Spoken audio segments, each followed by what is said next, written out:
If you are able, would you stand for the reading of the Scripture this morning, found in the Gospel of Mark, chapter 4, verses 35 through 41.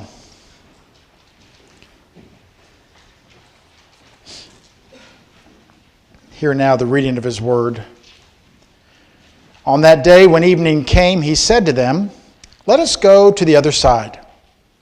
Leaving the crowd, they took Him along with them in the boat, just as He was. And other boats were with Him. And there arose a fierce gale of wind, and the waves were breaking over the boat so much that the boat was already filling up. Jesus Himself was in the stern, asleep on the cushion. And they woke Him and said to Him, "Teacher, do you not care that we are perishing?" And He got up, rebuked the wind, and said to the sea, "Hush, be still." And the wind died down, and it became perfectly calm. And He said to them, "Why are you afraid? Do you still have no faith?" And they became very much afraid and said to one another, "Who then is this, that even the wind and the sea obey Him?" The word of the Lord. Thanks be to God. You may be seated.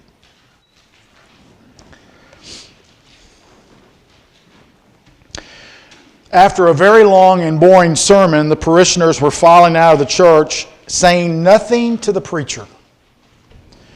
Toward the end of the line was a thoughtful person who always commented on the sermons, and when they approached him, they said, "Pastor, today your sermon reminded me of the peace and love of God." The pastor was thrilled. "No one has ever said anything like that about my preaching before. Tell me why." "Well," said the parishioner, "it reminded me of the peace of God because it passed all understanding. And the love of God because it endured forever." I hope that this message today is neither of those two things, but may they remind us truly of the peace of God and His love. Advent, as we heard last week, is a time for hope. Today we learn that Advent is a time for the hope of peace. Years and years, generations and generations ago, a world looked to the heavens for a sign that there would be one who would come and would make a difference in their lives and the lives of the whole world. That sign will come as we get closer and closer to Christmas.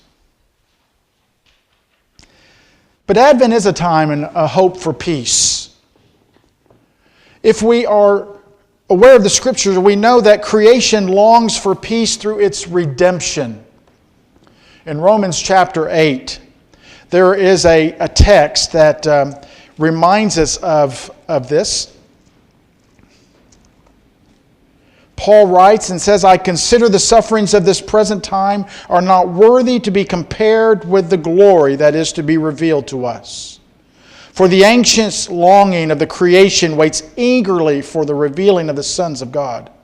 For the creation was subjected to futility not willingly, but because of Him who subjected it, in hope that the creation itself also will be set free from its slavery to corruption and to the freedom of the glory of the children of God. For we know that the whole creation groans and suffers the pains of childbirth together, even until now." Creation longs for peace through its redemption, through its being made right and good again. The world is straining to receive a seemingly elusive rest. And we, along with the world, desire an experience of peace for our own lives today. So how do we experience the promise of peace today? The Scripture is an interesting text today because it is actually found within a larger text of stories that actually answer the question the disciples asked that night when they said, "Who is this one that even the wind and sea obey his voice?" And if the sermon gets particularly long and boring, read that text. It may speak well to you today. In the midst of that text, it reveals the power of Jesus over all the things that we are afraid of. And it starts from a simple storm and ends with even resurrection of the dead. It's a great, great part of Mark's gospel. And he asks the question and answers the question, who is this one? This one is Jesus, who is able to meet all of our needs abundantly and well. I don't know about you, but I have been in a situation similar to the disciples. On our first journey my second journey to Israel, actually, we were on a boat on the Sea of Galilee. It was a beautiful El Paso day. Sun was out, blue sky, no clouds, perfectly calm as we made our way out. We didn't have to row, thank goodness. They actually had engines on this boat, and they took us out there to the middle of the sea. And there we paused, and in the midst of that, one of our participants began to read this text about the wind and the waves. And it was interesting as this person was reading this text, as we were sitting there and basking in the beauty of the day, we noticed the flags on the boat, which had been hanging limply, now began to just do a little bit of a flutter. We thought, well, that's kind of neat. And as the text continued to go, the flags not only fluttered, they began to flap a little bit until when the scripture was finished being read, the flags were standing straight out and the whitecaps on the sea were tremendously large.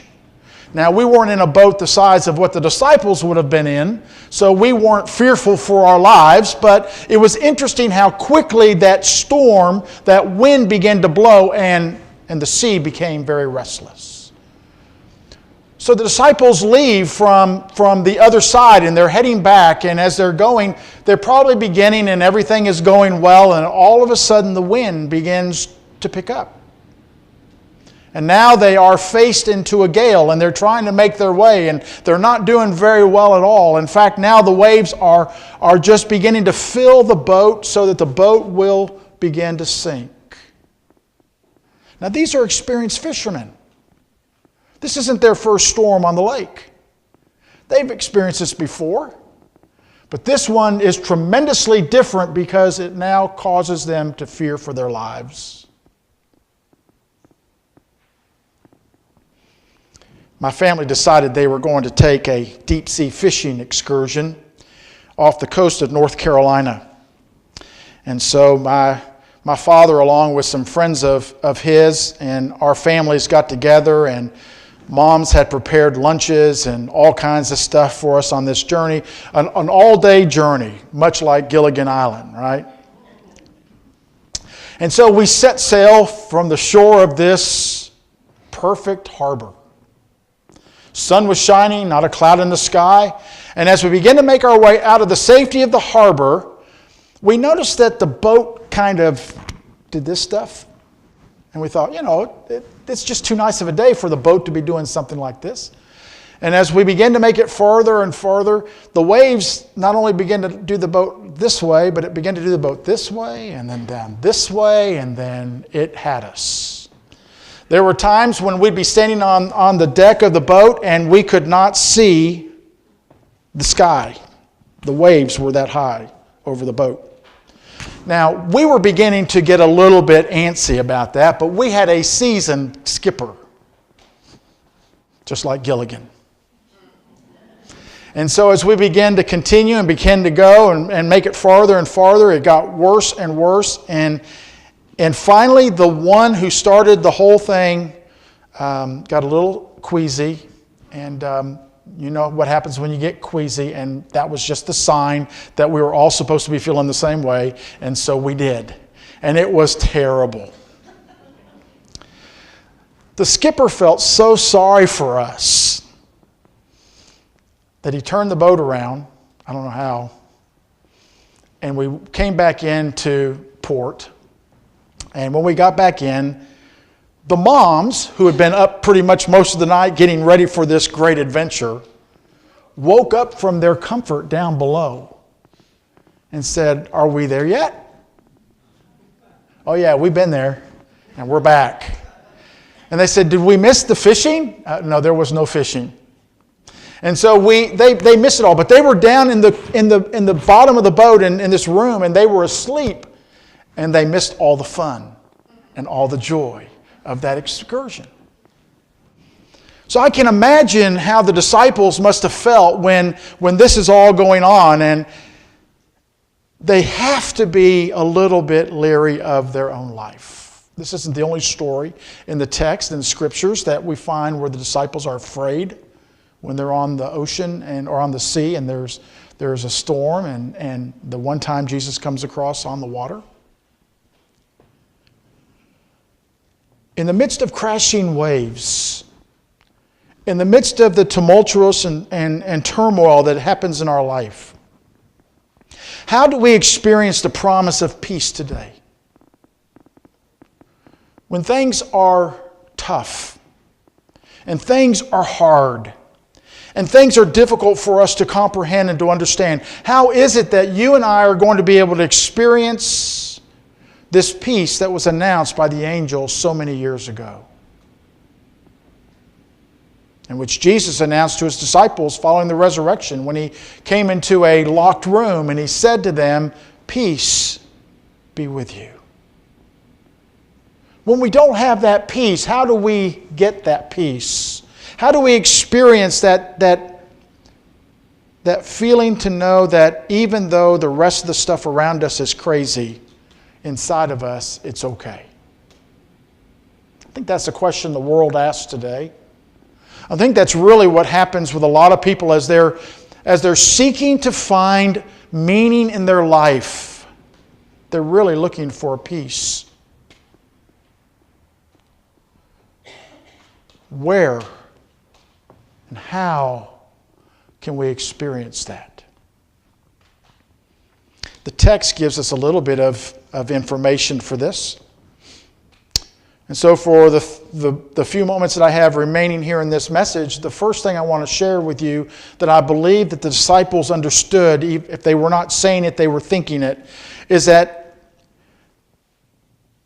they needed to accept the fact that this peace could not be produced by them. The fact that we cannot produce it. The experienced fishermen, not their first storm, afraid it might be their last. And no matter what they tried to do, I can imagine them working with the sails. I can imagine them trying to hold on to the bow and all the stuff that they was trying to go, all the stuff that was going on. They accepted the fact, they had to accept the fact that they could not produce this peace. They were probably calling for it and hoping for it and wishing for it and praying for it, but it wasn't happening. We need to understand that the peace that we seek in our day is not something that we can create. I would like to be able to create it. I can do certain things that will help me to be open and available to that peace that comes, but I cannot produce it from within myself. So when we accept the fact that we cannot produce this peace, we also come to acknowledge the truth that peace comes apart from our securities. There are people who think that if they have enough money in the bank or if they have this or that they can be at peace with themselves. It's always an amazing thing, interesting for me to hear about the stories, after stories of people who have won it big in the lottery.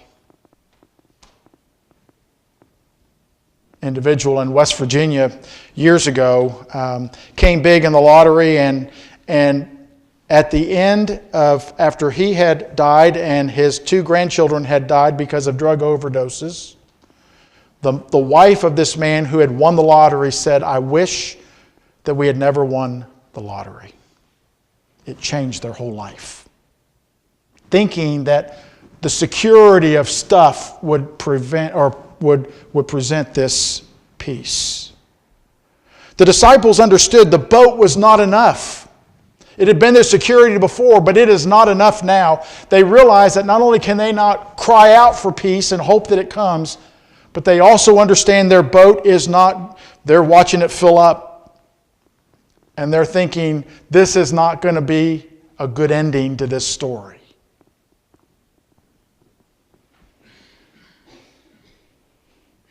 But here's part of the story that's so wonderful. Jesus is there. He's like the mothers on our ship, that he was asleep. Was he oblivious to the storm? Was he oblivious to what was going on? Was he just ignorant to the plight of the disciples? Could he not hear them and hear the wind and hear the waves battering the boat? All we do know is that Mark tells us that when the disciples were at the end of what they felt they could do about the situation, they sought Jesus, the source of peace. They went and they woke him up and they said, "Master, don't you care that we're perishing? We're getting ready to drown. We're going down with the ship. Do you not care?"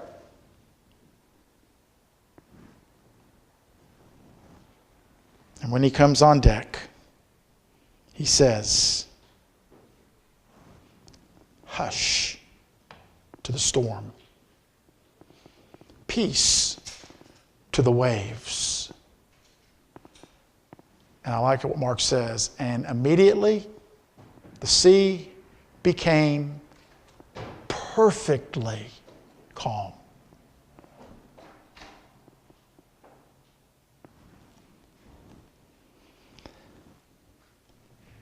St. Nicholas did it.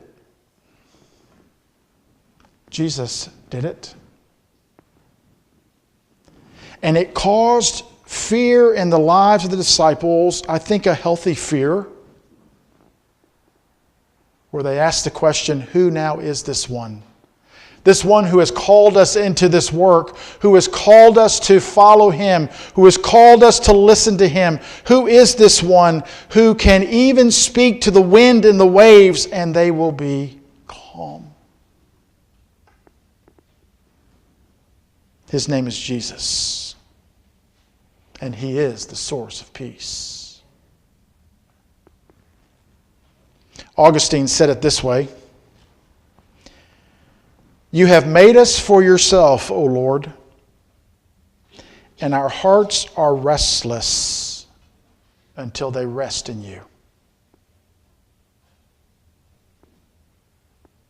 Do you seek peace in the midst of the craziness of this Advent season? Nanette and I are certainly thankful that we are done shopping for the kids and the grandkids. I kind of say that hopeful, because when we go to the store, she has a tendency to say, "Oh gosh, wouldn't that be neat to put in the stocking, and wouldn't that be neat to put in the stocking?" And I just take her by the hand and I just keep walking her out the store. But it's a good feeling to know that the gifts have been purchased for the kids and the grandkids. And now we get to look forward to that time when we're with them and we get to watch them open those gifts. The older we get, we realize that Christmas is more about them than it is about us. Have you noticed that? And we get more joy out of watching, she gets more joy out of watching them open their gifts than her opening her own gifts. I still get joy out of opening gifts. I like to open gifts and be surprised. But it's not in this season. It's crazy. I mean, you can't go anywhere now. And it's like wall-to-wall people. And everybody is looking for that perfect gift, looking for that elusive gift that they've been trying to find online and everywhere else. And if we're not careful, and if they're not careful, they're going to miss the whole idea of what this time is all about. And it's about when peace came into our world. And the same peace that came 2,000 years ago will revisit us again. May we be like Augustine, and may we come to the place where we understand that the restlessness that we feel within can only be met by the source of peace, Jesus. And when we take our collective breaths Christmas Eve, and we're sitting and we're just enjoying the beauty of the moments, may we truly experience His peace. And then remember, this is what it's all about.